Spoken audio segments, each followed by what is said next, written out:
ഏറ്റവും കൂടുതൽ എസ്റ്ററിനെ പറ്റി സംസാരിക്കുമ്പം എനിക്ക് ഏറ്റവും കൂടുതൽ എൻ്റെ മൈൻഡിൽ വന്ന എസ്റ്ററിൻ്റെ വീടാണ്.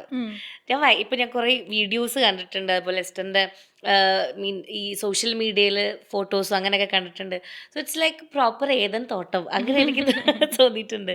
നല്ല എന്താ പറയുക, കുറേ ഫ്രൂട്ട്സ്, ചക്ക, എന്താ പറയുക മാങ്ങ, അങ്ങനെ കുറേ ഫ്രൂട്ട്സ് ഉണ്ട്, കുറേ മരങ്ങൾ, അത് ഇത് അങ്ങനത്തെ ഒരു പ്ലേസ്.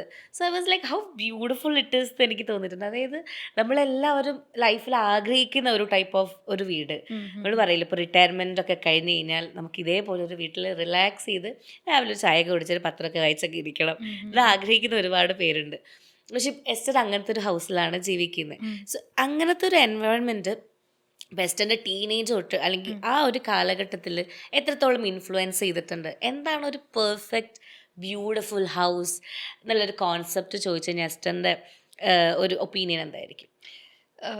അതും ഇങ്ങനെ ഞാൻ അവിടെ ജനിച്ച് വളർന്നതുകൊണ്ട് എന്നെ സംബന്ധിച്ച് അതാണ് ഏറ്റവും നല്ലത്, അല്ലെങ്കിൽ സ്വർഗം എന്ന് പറയുന്നത്. പക്ഷെ സത്യം പറഞ്ഞാൽ അതിലും ബെറ്റർ ആയിട്ടൊരു വീട് പണിയണം എന്നൊക്കെ എപ്പോഴും ആഗ്രഹിച്ചിട്ടുണ്ട്.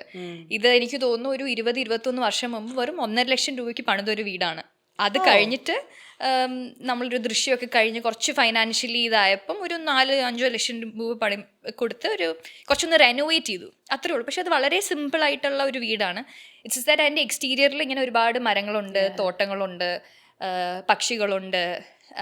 അപ്പ അങ്ങനെ ഇഷ്ടപ്പെട്ട് ജീവിച്ചൊരു മനുഷ്യനായിരുന്നു. മരങ്ങളൊക്കെ വെട്ടിക്കളയാതെ അതിന് ചുറ്റും എന്തെങ്കിലും ഉണ്ടാക്കുക എന്നല്ലാതെ അത് വെട്ടിക്കളഞ്ഞ്. പിന്നെ അപ്പയുടെ ഒരു കോൺസെപ്റ്റ് ആയിരുന്നു, നമ്മൾ ചെറുതായിരുന്നപ്പോഴേ ചെടികളൊക്കെ വെക്കുക, ഫ്രൂട്ട് ട്രീസ് ഒക്കെ വെക്കുക. കാരണം ചിലതൊക്കെ 10-15 വർഷമൊക്കെ എടുക്കും. അപ്പം എൻ്റെ മക്കൾക്ക് കഴിക്കാൻ പറ്റണം എന്നുള്ളൊരു, ശരിക്കും ഈ ഒരു ഏതൻ തോട്ടം കോൺസെപ്റ്റിലാണ് അപ്പനത്. ഇപ്പോൾ ഒരു കോൺട്രവേഴ്ഷ്യൽ അല്ല, പക്ഷേ ഒരു what I would like to say is that ഞാൻ വയനാട് തന്നെ അങ്ങനത്തെ ഒരു ലഷ് ഗ്രീൻ ഉള്ളൊരു സ്ഥലമാണ്.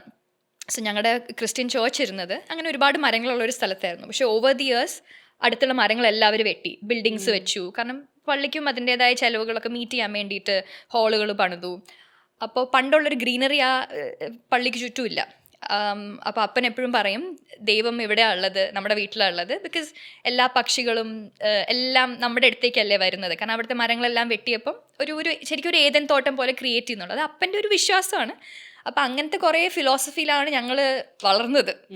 അതുകൊണ്ട് സത്യം പറഞ്ഞാൽ ഇനിയൊരു വീട് ഉണ്ടാക്കുമ്പോഴും എൻ്റെ മനസ്സിൽ ഏറ്റവും വലിയ ആഗ്രഹം ഒരു ഭൂമിക്ക് ഇഷ്ടമുള്ള പോലത്തെ ഒരു വീട് ഉണ്ടാക്കണം എന്നുള്ളതാണ്. എനിക്കല്ലാത്ത വലിയൊരു ഹൈ റൈസ് ബിൽഡിങ്സിനോട് വലിയൊരു താല്പര്യമില്ല. But it's A very small house, ഒട്ടും ഫാൻസി അല്ല അതിൻ്റെ.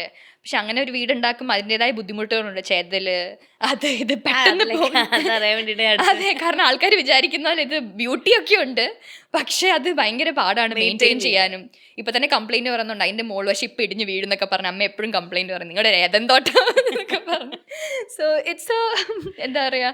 പിന്നെ ഞങ്ങളിപ്പോൾ കൊച്ചിയിലാണ്, ഞാൻ വരുമ്പോൾ മിക്കപ്പോഴും കൊച്ചിയിലാണ്. ഇവിടെ ഒരു കുഞ്ഞു ഫ്ലാറ്റൊക്കെ എടുത്താണ് അങ്ങനെ താമസിക്കുന്നത്. അപ്പം കാശുണ്ടെങ്കിൽ നമുക്ക് ഈ പറഞ്ഞ റിട്ടയർമെൻറ്റ് ഹോം ആയിട്ടൊക്കെ ഓക്കെ. പക്ഷെ അല്ലാതെ ഡേ ടു ഡേ ആക്ടിവിറ്റീസിന് സംതിങ് എൽസ് വുഡ് ബി കുറച്ചുകൂടെ ഒരു എന്താ പറയുക, ഒരു ബിൽഡിംഗ്, പ്രോപ്പർ ബിൽഡിംഗ് ആയിരിക്കും നമുക്ക് നല്ലത്.